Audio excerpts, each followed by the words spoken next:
Hey there guys, this is Pharaoh2091 and welcome to not really a different video, but kinda different video for my channel. This is a full guide to Please Don't Touch Anything, a quirky little game that I recently picked up and had my eye on for quite a while, but it recently went on sale. Basically, you're just like an employee in front of this weird machine. The game, yeah, it says please don't touch anything, but you know you're freaking tempted to push and do whatever stuff, but it's like, I don't know what to do. So, I'm labeling this video as a guide and not technically a Let's Play because I will be showcasing all 25 different endings to this game and explaining how to get each one. Now for a Let's Play, I typically kind of just sit down, relax, it's usually blind, and just kind of mess around and like fumble around everywhere. Here I know exactly what I'm doing. This is actually a post-commentary as well, and as the name suggests, it's a guide to show people who are struggling with the game how to get all the endings that they're missing, and it will be in sequential order. So I'll get the first ending, I'll get the second ending next, so on and so forth. I won't be jumping around everywhere. So for the first ending, you notice I'm not really doing anything, and that's the point. You want to sit, just not do anything for a full minute, and that is simply that.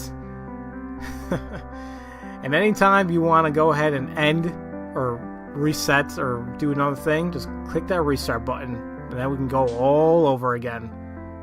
Simple as that. For the second ending, all that you're gonna want to do is keep smashing that button. You want to hit it 20 times. You notice that after a number of times we push the red button, different things happen. We'll get into these items later on. All you want to do right now, push it 20 times, you can't do anything else. The third ending is very simplistic. We're going to of course start off by pushing that button, but now we have that switch we haven't even touched. We flip it, can't do anything else, let's push the button again, there's a countdown, and we blew it up. Oh my god, we are terrible human beings. The fourth ending is where things get a little bit more involved. We'll push the button a few times to bring up the Roman numeral panels you see right here. And if you look at the instruction panel on the top left, you notice that looks like a ladder on the right. However, if you kind of like tilt your head to the right, you'll notice it's extra Roman numerals. And we put in the code 132231. Memorize that thing because we're going to be using it numerous times. We have this panel and this lever. We'll just work on a lever right now. Push it to the left. We got another number panel. Let's have a wonder, what do I do? Focus on the equation on top left. Don't worry, you don't have to solve it, but let's just focus on numbers on the top. 8, 3, 6, 7. We're going to be using that quite a bit as well. We do that, we have a grid and another numbered panel show up. But let's go ahead and just focus on the grid for right now.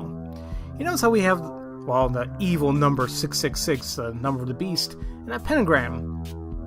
Now, what you actually want to try doing, so what I mess up here, is drawing that pentagram on the grid. Now, I have like those few parts correct right there. What I was messing up in the bottom there was I was a little too close. So you actually want to be on the second row and the second to last row. That's where you want to put the last two dots. So I don't know why I kept messing that up or why I didn't realize that sooner, but there you go. Now you can just creep a little image, you feel a little uneasy, and we go on to the next ending. This is the ending where we actually get to use an item that we have at our disposal. So you want to push that button 15 times to get the hammer to appear on the top left. Don't worry about that screwdriver, we're using it soon enough. You know what a hammer is used for besides building things? Smashing things! Like a monitor. And, ooh, a little question block. Of course I'm going to push it, but what's going to happen? Well, the Illuminati's watching you, and the game crashes on you. However, that was really quick. Here's a little still image there. You see those symbols on each corner? Memorize those so you're going to be needing it later on. But going on directly to the sixth ending now, put in Roman numerals again, and we're going to push that to the left, And instead of using the 8367, we want to focus on the bottom there, the 8232. Don't worry about solving it, just put those numbers in. Let's actually go to the left. And just like the movie Back to the Future, well, we're going to the past. Except this is like really in the past. Oh my god. But now that we went to the past, what happens if we go to the future? So go ahead and push that right button, and you're going to be going to the future. Looks pretty grim too. In actuality, those are actually two different endings. You can see from the image right there, it's pretty cool. You're going to see little references to like a bunch of different stuff throughout this game. It's going to be fun. This is the ending where we actually get to use our screwdriver now. It's like, finally! Because you notice like that thing in the top right, that panel, it's like, come on, it has screws, it's begging to be unscrewed. That's exactly what we're going to be doing. As you can see, well, we got colored panels. That's what I'm supposed to do with this. If you go in your instructions up there, you notice the word grab? It's misspelled right there. G-R-B-B. How about green, red, blue, blue? It's a little while to figure out, but look at that. Another ending. Huh, everything got inverted. Kinda cool. Now for the majority of the endings coming up here, we're kind of going to be following the same thing here, where we're going to put in Roman numerals. It's always going to be the same code, 132231, and a lot of times we're going to be pushing it to the left, and we're always going to be always using this code 8367. I don't think we're going to be using 8232 anymore. Let's actually focus on the bottom right panel now. And you look at the top left, it's out of order. 1, 2, 4, 3. It's like, is it that simple? In actuality, yeah, it is. At least for this time around. Oh my god, a black hole. For this ending, we're actually doing something a little bit different with that lever. You notice how we kept pushing it to the left? How about this time we want to be a little bit rebellious? Let's go ahead and push it to the right! Oh my god, are you kidding me? Well, yeah. There you go. You notice we have two buttons, 0 and 1, and that thing in the bottom, we'll mess with it later. Go back to the instruction panel and we see the word work and we see like dots. Blue and red ones. Well, we'll just go ahead and assume that the blue ones are 0 and the red ones are 1. So we're going to get 001, 0001. And in doing so, not only are we going to get a cool little robot attacking the buildings or attacking the city, we also get a cool little reference to Futurama. I love you, Bender. Now before we actually get going with this new ending, you'll notice on the bottom right, a new thing has appeared. Don't worry about that for right now. We'll get to it soon enough. But for right now, we're actually going to be focusing on another piece of the machine that we haven't touched yet, and it's those green buttons to the left there. If you go in your instructions on the top left, you notice that there's arrows pointing to the top left, top right, top right, top left. Push those buttons in that order, and it's as simple as that. And not only are we going to get UFOs attacking the city, but we get a nice little reference to Space Invaders. Now this ending's a little bit more involved, but first off we're going to be following the instructions we've been using throughout so far, and that's putting in the Roman numerals, pushing that lever to the left, putting in the sequence of 8367, and this is where something new comes into play. We're going to be focusing on the bottom right panel again, but if you actually take a look at the instructions, you see like all those equal signs in the 1 and 2. Well, this is called the look and say method.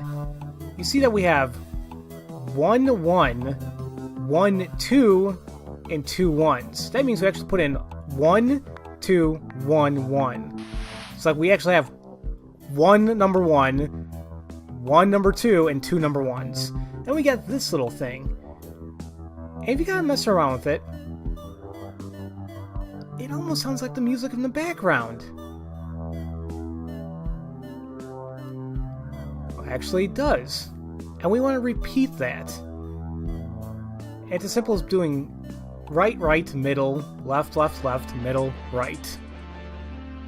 Yeah, that one took a little while for me to figure out because I'm not so great when it comes to rhythm and music, but enjoyable nonetheless.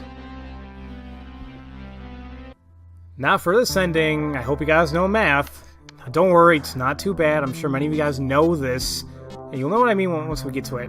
But to get to it first, let's go ahead and do like our normal set of instructions, and right here, you want to stop and go ahead and get that screwdriver out. Now, do you see those wires right underneath that monitor? We go ahead and clip those, we get like a new little thing opening up right here in the bottom left, and we're going to be inputting numbers using the green panel of numbers. Now you see don't do it, I've been avoiding it. And we actually press it 4 times to get a name here. Pisano Leonardo. If you actually look up on Google, you'll find out that it's none other than Fibonacci. You guys remember the Fibonacci sequence? Basically where each number is the sum of the previous 2 numbers. So, if you know what the Fibonacci sequence is, it basically starts off 0, 1, 1, 1 plus 1 is 2, 1 plus 2 is 3, 2 plus 3 is 5, 3 plus, so on and so forth. That is the Fibonacci sequence, and hopefully you guys knew that, and Google helps. It really does. I hope you guys have your clicking fingers ready, because you're going to be using it quite a bit for this ending. Put in the Roman numerals. And this time, when it comes to a green panel, if you look at the instructions again, yeah, it said top left, right left, but you see in the bottom it says the word correct. You flip it, and that means that's time to push bottom right, bottom left, bottom right. And we get 2 little things here. Don't worry about the top right there, D4. We want to be messing with this. It says 276, and we keep pushing that gray button. And it's like, oh my god. Yeah, you're going to want to keep pushing that until you get to 276. I'll go ahead and skip this for you guys. I really hope your fingers aren't killing you by now. Once you get 276, push that red button, and vegetation takes over. And like I said, I really hope your clicking finger doesn't hurt, because, well, there's something later on that you're probably not going to like. Do you guys like minigames? I adore them, and this game generously gives us one. And to access it, we just gotta keep hitting that restart button until we get City Boom. And for this little ending, we're gonna be playing a little game where we are an airplane dropping bombs on a city.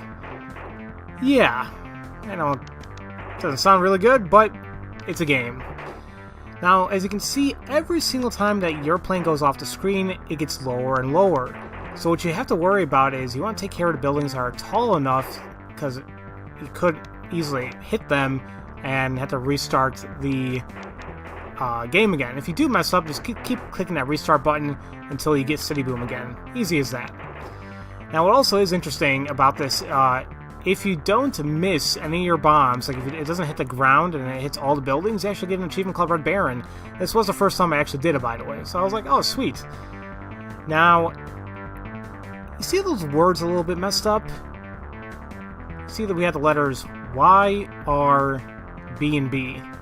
Remember that for something later. Now, we're not entirely done when it comes to mini-games in this game just yet. Go ahead and get out that hammer. And instead of actually, hitting the monitor, let's hit that button. And it's like, oh god, what the hell's going on? You notice that now our cursor is the hammer. Speaking of minigames, do you guys like Whack-A-Mole? Because that's basically what's going to be happening here. You want to attack that disturbing little thing in the middle once you get rid of all those bloody sacks. And just to let you guys know, this is timed. You see that blood trail in the middle there? If it hits restart, that's that. So each sack takes 3 hits.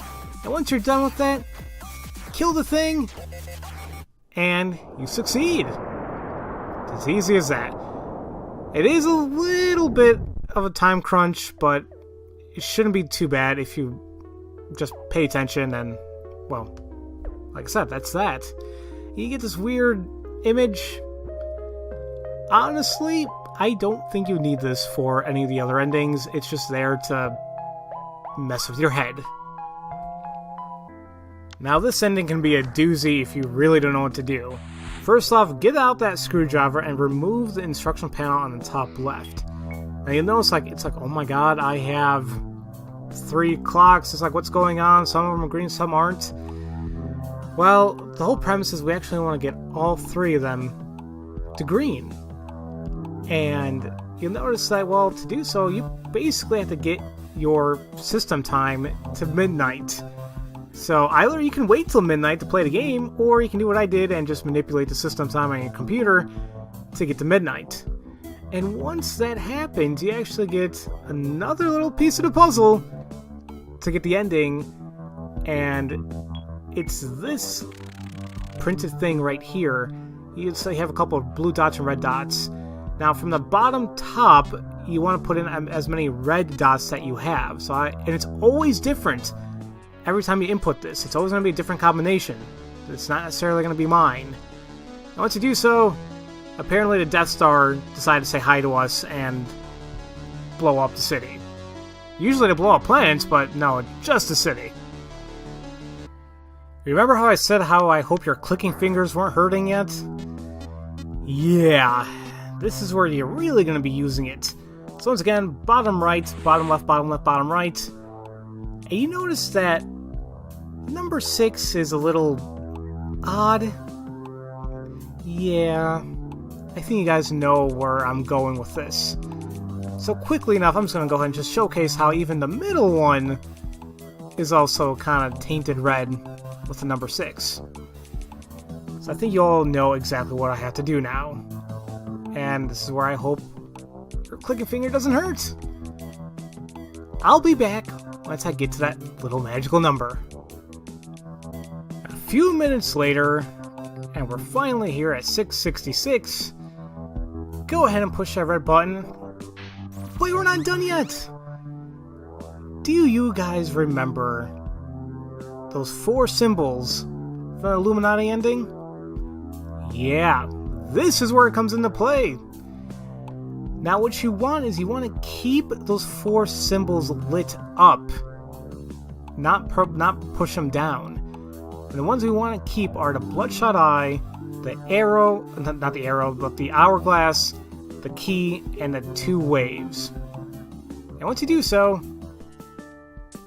you get your ending. After all that work, can you get dancing and smiling buildings? Hooray! To really understand how to get this ending, it's really beneficial to have done all the previous endings so far. First off, go ahead and put in the Roman numeral code. Put in the correct green button sequence.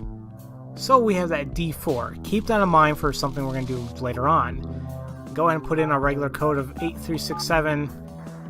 And let's also get out that screwdriver and remove that instruction panel, because there's something I didn't mention yet, and that's those numbers that we have, like the D1, D7, and all that. Now, you don't want to grade how alphabetically it goes left to right and numerically it goes up and down. That's exactly what we're going to be doing here. It's a grid. So first off, just to tell you, B and 4 go together. So it'll be second column, 4th row. And we kind of follow the same pattern for D1, D4, that's how we unveiled it, and we also have D7. And you notice how it's kind of like a pattern already? It's almost like shaping like a cross or a diamond. So now we're going to go to F4, and we get a diamond. It's like, oh, pretty cool. But we're not done yet. Now we're actually going to be focusing on the green set of numbers again. Now you see the panel on the left that says don't do it? We have 4020. Yeah, that was a little cryptic. But in doing so, we get this weird little thing. It's like, okay, get out that screwdriver, and do you remember those letters that we got at the City Bomb ending? It was yellow, red, blue, blue, or YRBB. And we got that little weird thing. Can't do anything with it yet, but we actually, now that we have the diamond, then we push it, then we get the ending. I kind of like the music here. So yeah, that's probably one of the first endings that it's really involved, that requires you to have done the previous endings to kind of get the hints needed to figure this one out. Here's an ending that you guys would probably love if you guys play another memorable indie game, which I have but haven't actually played yet. We want to go ahead and get the second ending, which is like pushing the button 20 times, reset, and we get awaiting input. I believe this happens after you get like 5 endings. After you push the button, more buttons come out. And you push the new ones, and even more buttons come out. And that is the premise of the entire, well, of this ending. You want to keep pushing the new buttons that keep coming out. Now, if you have good memory, then you can probably do this easily. But for me, it's like, ah, crap. I'm not really sure what I clicked and what I didn't click, so sometimes you can just go ahead and just push them all until you get the correct inputs. There's no penalty for doing so besides wasting time. And we already got that ending. Easy as that. That's a Stanley Parable reference there, which I never played, but I do have. I don't know why that's so. But are you guys ready for another indie game reference? Yeah. Papers, Please! I love this game. Recently played it, too. Now, we saw that item for a long time, but this is where we're actually going to be using it now. Now, to get the ending, we actually want to deny him, but for the hell of it, you know, let's see what happens when we actually try admitting him. Nothing happens. So, let's go ahead and now deny the, Guy Fawkes. What's his name? Is it Guy Fawkes? Something. I don't think I'm saying it right, but if you guys seen V for Vendetta, well, there's that as well. But, there you go. I just love that I have the music and everything. It's so freaking awesome. This ending can probably be easy to miss if you haven't really been paying attention. Every single time I press the red button, there's always that little arrow. Now, you don't click on it, but if you keep clicking in that direction, you're going to keep getting new arrows, and basically you just keep following the arrow until you get to another piece of the puzzle. I never mentioned it because, like, I mean, I think I've noticed it when I was first playing. I'm like, why the hell is there an arrow there? And then it goes away after you push the button a second time or so. But you keep doing this until eventually you get this grid, but it's kind of like a puzzle. And I'll do this. Here's the correct way: top right, down there, top left, boom, boom, boom. I'm not sure what the name of that type of puzzle is, but it's like you're pushing a button and like other lights up, and it's kind of like in a cross section. I always seen the Professor Layton series, but that's the proper way to do it in 6 steps. Now, this ending, let's just say, kind of revolves around the theme of space. And to figure out how to do a lot of this stuff, it was a little weird. Either you just had to have general knowledge of it, or possibly just look it up. I'm not sure. I had to look it up because I was a little stumped. I was like, I'm not sure exactly what I have to do here. But that little lamp, now they're actually using it, you notice that like there's hidden writings everywhere. And it's pretty cool. Granted, I don't think I look at every little thing, because there's actually like one piece that we actually want to pay attention to for the time being. And there's a little Easter egg right there. To the left of the screwed panel, you notice that we have numbers here, like 0, 2, 3, 1, 4, 2, 1. Basically, that means the position of the number is going to be there. So 0 is going to be in the 2nd, 3rd position, 1 is going to be in the 4th position, and 2 is going to be in the 1st position. Now, that was kind of like an extra step just to use that lamp. Obviously, you need to do that if you didn't know what the code would be. So 2001... I don't think it's supposed to be a reference to 2001: A Space Odyssey, or maybe it is, but regardless, put in 2001, and we get this dialer. Now you can mess around with it, and it's like, what the hell am I supposed to spell out? And you'll notice that the only thing you can spell out is the word Pluto. And it makes sense if we're going with the whole space planet theme. You get Pluto, push that button, we get a key. But we're not done yet, because we're just like, where the hell am I supposed to put the key? Get the screwdriver out, unscrew that panel. You guys know how Mars is kind of labeled as a red planet? We'll just put it in all red. And now we have a keyhole to put the key in. And once you do that, we launch into space. So yeah, this ending was, to me, odd. I had to look things up, because I was like, I'm not sure how you're supposed to figure out. We had to use Pluto and get that key and all that, but it's there. Hopefully I help you guys out with that one. Alright, ladies and gentlemen, the last 2 endings. let's get to it. First off, we want to get that lamp that we used in the last ending because it's going to be very beneficial for this ending as well. And Google will probably help you too, because I'm not sure how many of you know Morse code off the top of your head. And you see that the word dot is lit up, so that means we need to know the Morse code for the word dot, which is dash, dot, dot, dash, dash, dash, dash. We don't have dashes and dots, but we do have ones and zeros. Substitute 1 for dash and 0 for dot, and you get the 24th ending. It's like, okay, but what about the last ending? What do we do? How do we activate it? Well, it's as simple as hitting that restart button. Hey man, I need to take a bathroom break. Stay here for a moment. Wait, what is the panel for? Don't bother, it's just a coffee machine. Why is it so strange? I don't know, it just appeared here one day. Sometimes it just shows ads on the screen. You can order coffee while I'm gone. There's a red button. But don't take too long. As you push that red button, what happens? Do we blow up the city? Nah. We get some coffee and we get the credits. So, ladies and gentlemen, this has been the full guide to get every single ending. So please don't touch anything. Granted, I touched everything, but that's how you're going to be able to get all 25 endings. So yeah, I mean, this might not have been different from any other Let's Play that I do, but I just wanted to label this one as a guide because I just simply wanted to showcase to anybody who's having trouble how to achieve nearly everything in this game. Granted, I wasn't going for the achievements, but I just wanted to help anyone who was stuck getting a certain ending. That's why I got them all in sequential order. And they'll be in timestamps in the description below if you guys need to look for a specific ending. So, that was that for today's video, and, well, hopefully I'll get back into making other LPs, well, in the future. So, as usual, thank you all for watching, and I'll see you guys for whatever the hell I plan to do next. I love you all, and I'll see you guys later.